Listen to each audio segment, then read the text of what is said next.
How healthy is the watershed that I rely on? What's the risk of drought in the area in which I live? What crops are best suited for the region given the current climate and weather trends? These are questions that might not keep you up at night, but they are central to the decisions that American farmers make every year. Thanks to decades of climate and environmental data compiled by the U.S. Forest Service and the U.S. Department of Agriculture, farmers have had access to high-quality data to help keep their soil healthy, to keep their crop yields high, to help them adapt to our changing climate. And one essential tool, for instance, combines more than 140 different data sets into an interactive map that farmers use to assess their level of risk given climate impact and on weather patterns and natural resources.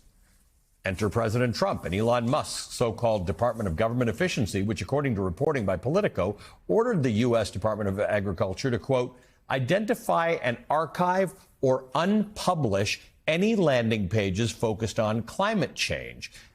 And poof, all that critical data disappeared basically overnight. But farmers and various environmental groups sued the Trump administration, claiming that that purge of publicly available data prevented farmers from accessing information that they actually need to make time-sensitive decisions to mitigate the economic risks of climate change, things like heat waves, fires, floods, and droughts. And last week, the Trump administration agreed to restore that data. But its blind attack on anything climate-related didn't end with the USDA. According to ProPublica's reporting on a leaked memo from the Office of Management and Budget, the National Oceanic and Atmospheric Administration, NOAA, is set to lose nearly a third of its funding, eliminating, quote, functions of the department that are misaligned with the president's agenda and the expressed will of the American people, end quote, including funding about 75% of all climate and forecasting research. NOAA and the National Weather Service already faced a round of cuts to personnel in DOGE's initial purge of government employees. Now, 8 of the nation's critical weather forecasting offices are so understaffed that they cannot operate overnight anymore, or they plan to end overnight operations within the next couple of weeks. The National Weather Service Employee Organization's legislative director said, quote, this has never happened before. We've always been an agency that's provided 24/7 service to the American public. The risk is extremely high. If cuts like this continue to the National Weather Service, people will die, end quote. The Weather Forecasting Office in eastern Kentucky is currently missing roughly a third of its staff. Just this weekend, as deadly tornadoes moved through the heart of the country, killing at least 21 people, including at least 14 in eastern Kentucky, that particular weather office scrambled to keep itself well-staffed throughout the storm, forcing its staff to stagger shifts and call in support from neighboring offices. Other proposed cuts to NOAA funding and personnel would end critical scientific climate change research, including the decades-long CO2 monitoring program that's the basis of much of what we know about greenhouse gas-related climate shifts. NOAA's global CO2 monitoring program has been collecting data every single year since 1965. It is the global standard for projecting potential impact of climate change. The director of that program said, quote, turning off a program like this would be like turning off the headlights on a dark street at night. You cannot see where you're going, end quote. Cannot see where you're going seems to be the idea behind the Trump administration's strategic takedown of anything related to climate. Turn off the lights and ignore the facts and hope for the best. They are dismantling the best tools that we have, the best tools in the world for mitigating climate change, kneecapping public servant scientists who have dedicated their lives to learning how to protect our planet, and hindering the best efforts to understand and address challenges that we face. And whether you are a farmer trying to protect your crops, or a parent trying to protect your child from air or water pollution, or a homeowner trying to keep your home safe from flood or fire, the only hope we have to protect ourselves starts with understanding the threats that we face.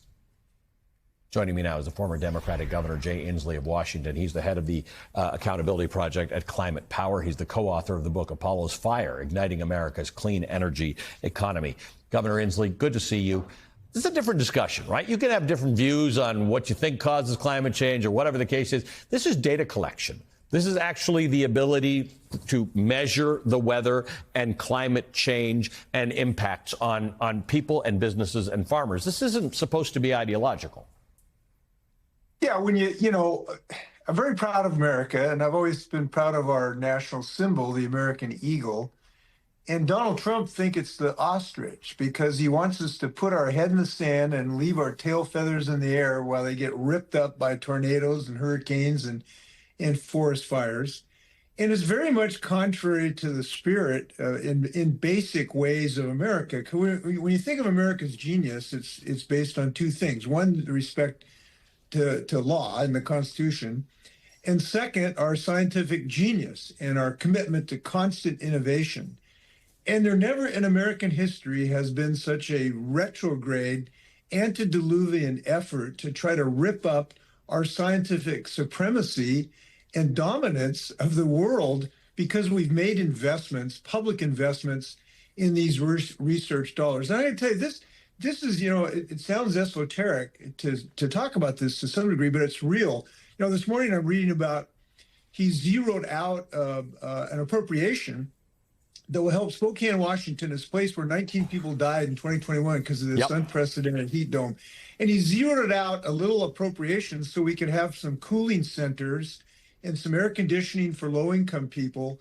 This is real lives that they are zeroing out. And you have to ask, why? Why would you do this? Well, two reasons. One, this is all to serve his rich buddies in this continued tradition of corruption from airplanes to everything else. And frankly, they have a long-term effort to privatize the whole weather system so that they can make you pay to get a weather report. It's just nuts. So you can't overstate the real-life implications of his going backwards. No, and one of the problems when it comes back to agriculture and the USDA and the Forest Service and these measurements is that in this trade war, one of the things people forget is we are a massive net exporter of agriculture.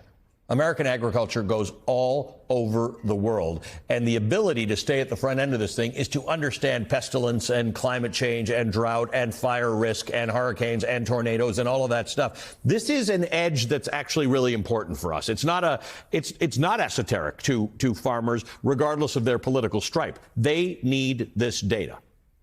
Well, they need it big time. We have the third drought. As governor, I had to declare the third drought in 5 years in the state of Washington. While the land is drying up, you've got to know how you deal with this. How do you improve your irrigation system? And our ag industry, our farmers are getting hit on two ways. One, these tariffs are drying up our markets where you can't sell your products. We lost the whole nation of India, couldn't sell our apples anymore because of these tariff ruinous actions. But now you can't get basic information so that you can grow your crops. And I think this leads to a recognition, climate change is just not a health issue on asthma. It's not just about rising sea levels and forest fires. It's about economics. Our accountability project wants to hold Trump accountable for the economics. Utility bills are going to go up as much as $100, $200 a year for people because he stopped the access of Americans to cheaper electricity from solar and wind because of his mania and phobia about wind turbines. This is going to cost Americans bottom line. So this is about our health, but it's also about the ability to pay the rent. And that's important to Americans. And by the way, insurance costs, if you live in a hurricane area or a flood area or a fire area, are already unaffordable for most people. I cover a lot of hurricanes, and I do have a few paid apps. But when a hurricane's coming, you know what I depend on?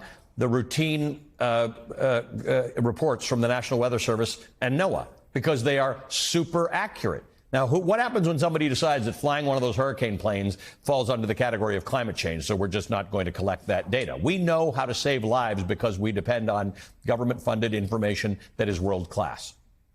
Well, it's pretty basic. During the tornadoes, I just read that they didn't have overnight coverage. They always had 24/7 coverage, so people could warn you. And the other day, there wasn't anybody on the overnight shift because they fired so many people through these systems. So this is having real world implications for people's lives right now. And I want to stress why they're doing it. It's so they can do these tax cuts where the rich, the top 1%, get 120 times more than the people in the 60% the 60% lower income Americans. Wildly disproportionate. So he's getting you both ways. He's giving you a tax break to just the rich people, and he's denying you a warning about tornadoes. and he's telling farmers that you're on your own to figure out how to deal with the climate crisis and global warming. So he's getting you coming and going. Yeah. And we need Republicans to stand up to this guy. Look, there's about a dozen of them that wrote a letter the other day saying don't do cuts to these clean energy budgets. They're so helpful in dealing with them for helping Americans, but they need to vote this way. You know, they wrote a letter, including my congressman from Eastern Washington, Dan Newhouse. He needs to vote against this budget, not just send him love letters. So we got to pressure Congress to do that. Governor, good to see you as always. Thank you for being with us. Governor Jay Inslee, former Governor Jay Inslee of Washington State.